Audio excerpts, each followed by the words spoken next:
Hello everyone, this is Anu from the Australian Academy. In the series of writing essays, today I will be going to discuss the topic, should library use digital gadgets to provide information on different topics?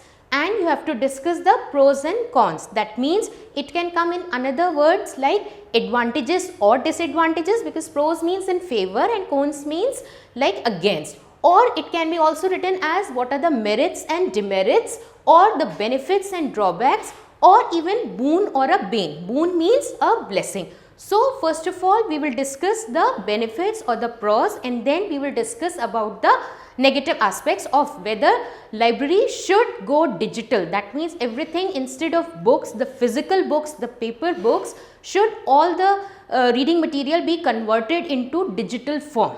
Okay. So, the first benefit that everyone says, like before that you can give in your intro that everything is going digital. This is, we are currently living in a digital era. So, everything is digitalized and library is also not spared. So, accordingly in the body paragraph 1, we will first discuss the benefits. The first benefit that comes to your mind with the word digitalization is that it can be stored in a fraction of space. Like conventionally in library you need big rooms, big shelves, proper almirahs to store all the books.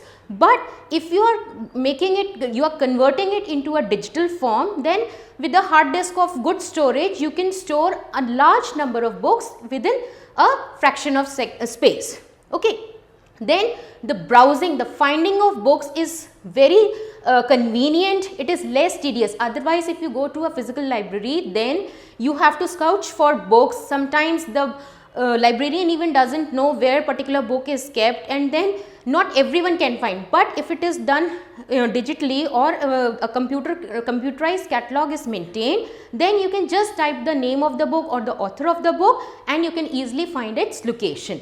It is quite convenient and comfortable, and obviously it saves time.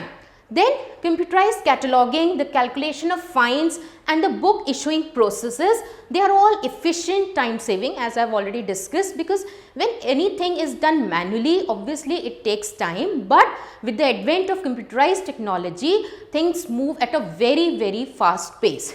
Then the digital devices, they help to run the functions of a library in an easy and fast way with a lesser number of staff.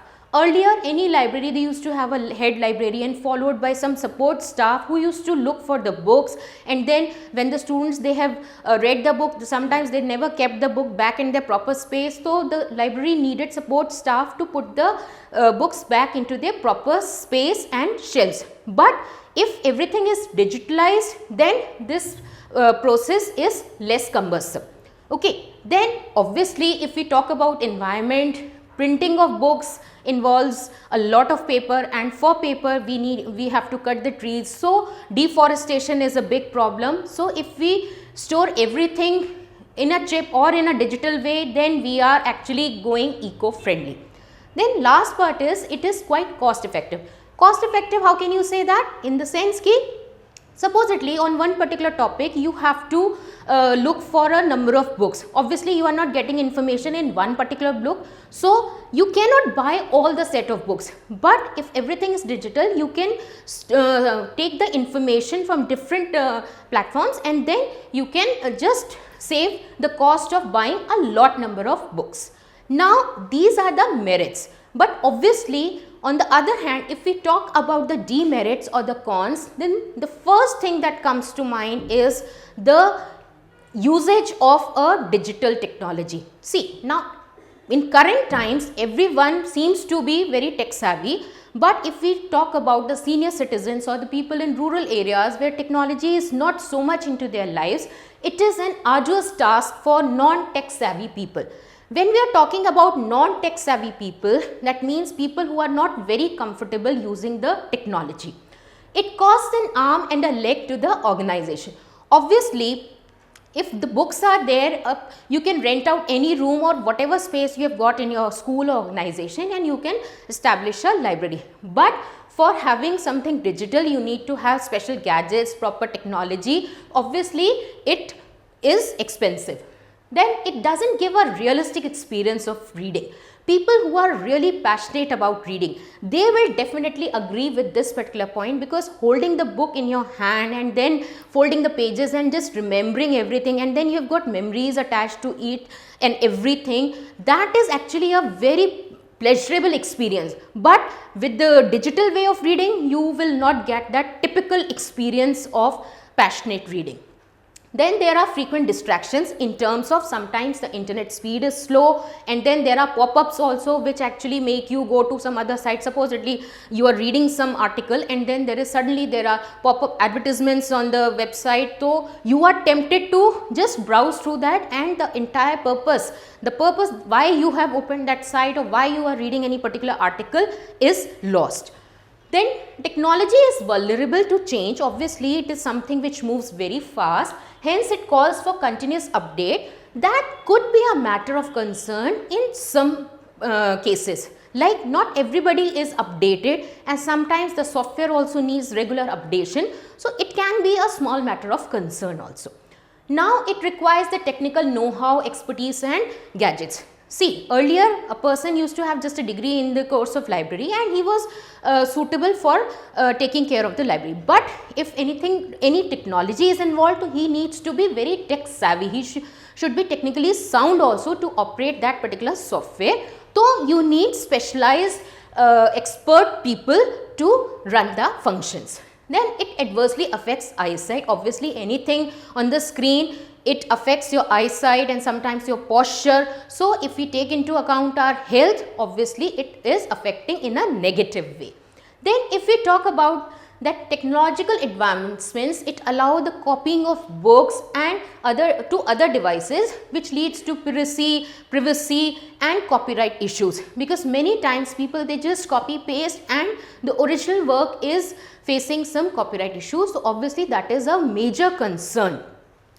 So what is the conclusion? We have seen the benefits, the merits, and we have also gone through the demerits or the negative aspects. So in the end, we can just conclude, we cannot ignore the benefits or the positive points of a library, of a physical library where books are actually stored in their physical form, and we cannot ignore the benefits of going digital. So the thing that you will write in your conclusion is that we cannot neglect either of the two. Both have got their own advantages and disadvantages. It is just that we should try to strike a balance and equilibrium. Equilibrium means a balance.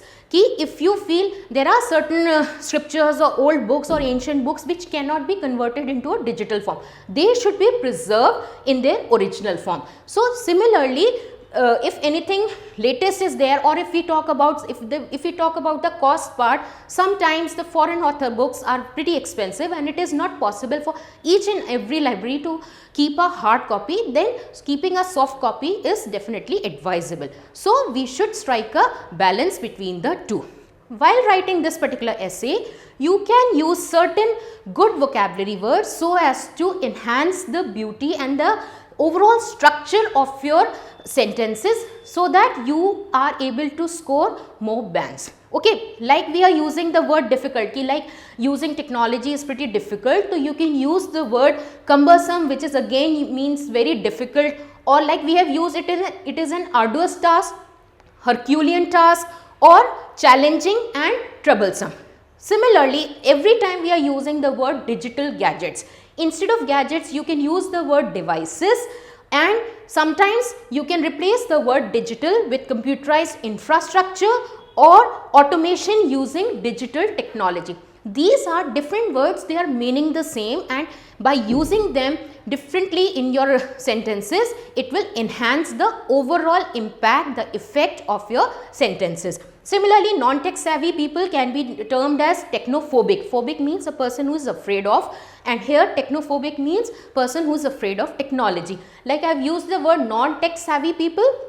While explaining, you can use the word technotards also, because it pertains to these people only. I hope everything is clear. Thank you for watching my video.